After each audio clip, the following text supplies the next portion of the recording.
বিশ্বনবী রমাদান আল মুবারক আসার 2 মাস আগ থেকে প্রস্তুতি নিতেন। বিশ্বনবী দোয়া করতে শুরু করতেন রজব মাস থেকে, আর আল্লাহর কাছে বলতেন, আল্লাহুম্মা বারিক লানা ফি রজব ওয়া শাবান ওয়া বাল্লিগনা রমাদান। রজব শাবানে বরকতে দাও, রমজান মাসে গুনাহ ঝরাও। সপ্তাহ জুড়ে তুমি বরকতে দাও, জুমার দিনেতে গুনাহ ঝরাও। রজব শাবানে বরকতে দাও, রমজান মাসে গুনাহ ঝরাও। চিল্লায় পড়েন আমিন। রমজান আসার 2 মাস আগে বিশ্বনবী রজব মাস থেকে রমজানের প্রস্তুতি নিতেন। আল্লাহু আকবার। আর পড়তেন, আল্লাহুম্মা বারিক লানা ফি রজব ওয়া শাবান। ও আল্লাহ, রজব আর শাবান মাসে আপনি বরকত দেন। ওয়া বাল্লিগনা রমাদান, রমজান মাসে পৌঁছে দেন।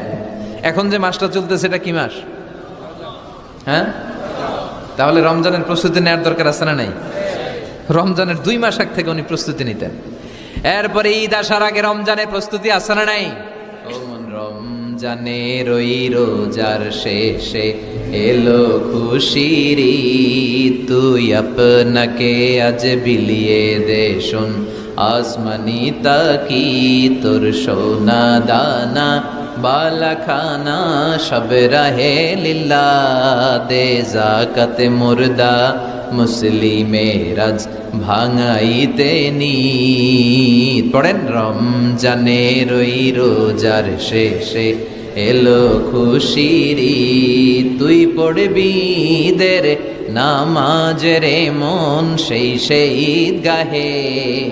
যে ময়দানে সব গাজী মুসলিম হয়েছে শহীদ। রমজানের ওই রোজার শেষে এলো খুশির ঈদ। আলহামদুলিল্লাহ পড়েন। তার মানে নামাজের আগে প্রস্তুতি লাগে, রোজার আগে প্রস্তুতি লাগে, ঈদের আগেও প্রস্তুতি লাগে। এরপরে হজ যদি পালন করতে চান তারও প্রস্তুতির দরকার আছে না নেই? একজন হজ করবে, প্রস্তুতি লাগবে না? কি প্রস্তুতি লাগবে?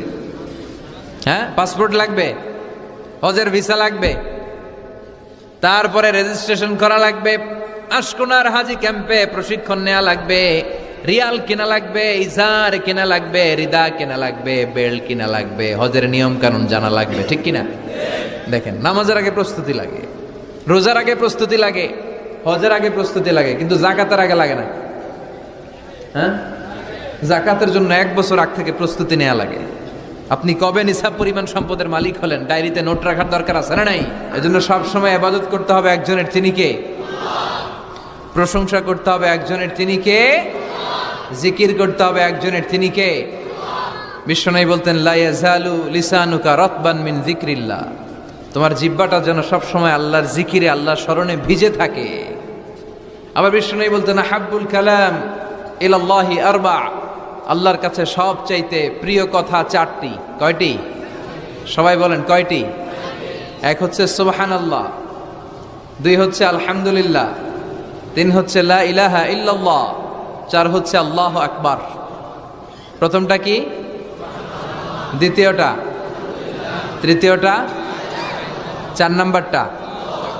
আবারও আওয়াজ করে সবাই পড়েন, প্রথমটা কি? দ্বিতীয়টা? তৃতীয়টা? চতুর্থটা?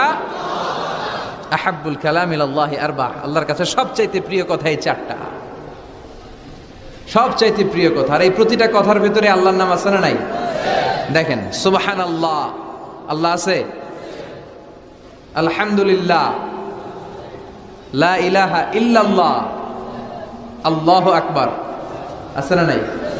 তার মানে জিকির করতে হলে ওই জিকিরের মধ্যে নাম থাকতে হবে কার? আল্লাহর নাম ছাড়া এদেশে অনেক জিকির আছে না নাই? লাফালাফি করে হুই হাই হুই হাই। জিকির হতে হবে তাদাররুআ ওয়া খুফিয়া, গোপনে, দুনাল জাহরি বিল কওল, চিৎকার চেঁচামেচি করে নয়। এদেশে অনেকে জিকিরও করে আবার বাসার আগায় উঠে যায়, আছে না নাই? আবার জিকির করতে করতে লাফাতে লাফাতে যিনি জিকির করে ওনার কাঁধের উপরে ওঠে।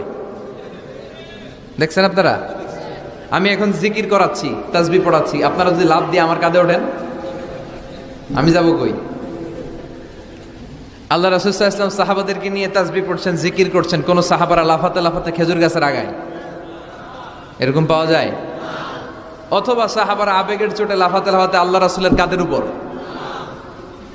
এরকম হয়েছে কোনোদিন? তাহলে এইরকম সিস্টেমে হুই হাই করে লাফালাফি করে কোনো ধরনের জিকির করা যাবে? জিকির করতে হবে হাতের কড়ায়, গুনে গুনে, ভদ্রভাবে। আব্দুল্লাহ ইবনে আমর ইবনে আল-আস তিনি বর্ণনা করেন, রাআইতু রাসূলুল্লাহ সাল্লাল্লাহু আলাইহি ওয়াসাল্লাম ইয়াকিদু তাসবিহা বিয়ামিনি, আমি আল্লাহ রাসূলকে ডান হাতের গিড়ায় এভাবে আস্তে আস্তে তাসবিহ পড়তে দেখেছি। কোন হাতের গিড়ায়? নাকি বাম হাত? আমরা কোন পন্থী? সব নবীরা কোন পন্থী ছিল? জান্নাতে ঢুকবে কোন পন্থীরা? এজন্য ডানপন্থী হতে রাজি আছেন তো সবাই? ডান হাতের গিড়ায় তাসবিহ পড়বেন, রাজি আছেন?